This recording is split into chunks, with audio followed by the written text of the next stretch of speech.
بھلا تم میں کوئی یہ چاہتا ہے کہ اس کا کھجوروں اور انگوروں کا باغ ہو جس میں نہریں بہ رہی ہوں اور اس میں اس کے لیے ہر قسم کے میوے موجود ہوں اور اسے بڑھاپا آ پکڑے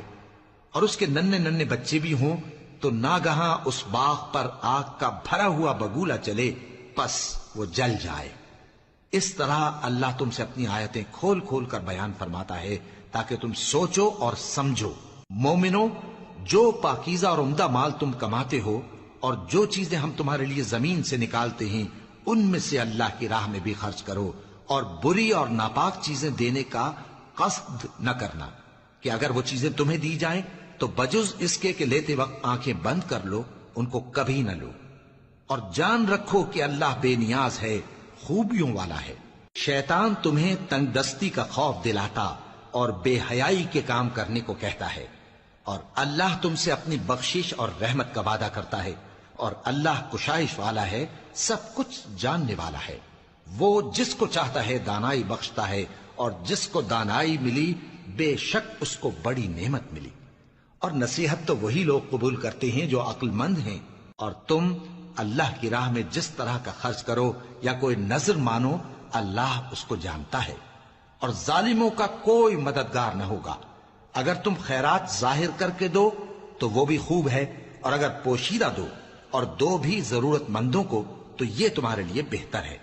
اور اس طرح کا دینا تمہارے گناہوں کو بھی دور کرے گا،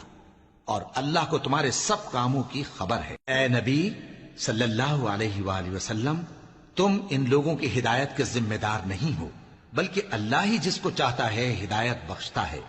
اور مومنو، تم جو مال خرچ کرو گے تو اس کا فائدہ تمہیں کو ہے، اور تم تو جو خرچ کرو گے اللہ کی خوشنودی کے لیے کرو گے،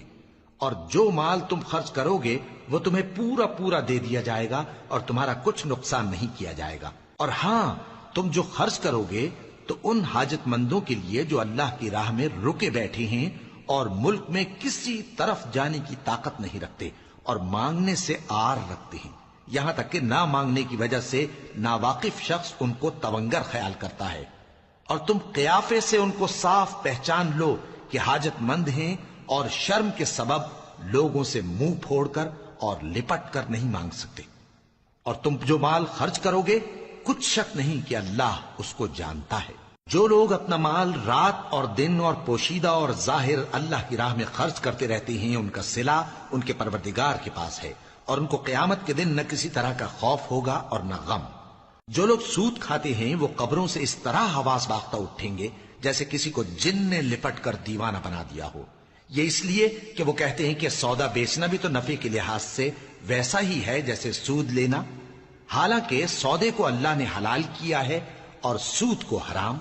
تو جس شخص کے پاس اللہ کی نصیحت پہنچی اور وہ سود لینے سے باز آ گیا تو جو پہلے ہو چکا وہ اس کا، اور قیامت میں اس کا معاملہ اللہ کے سپرد۔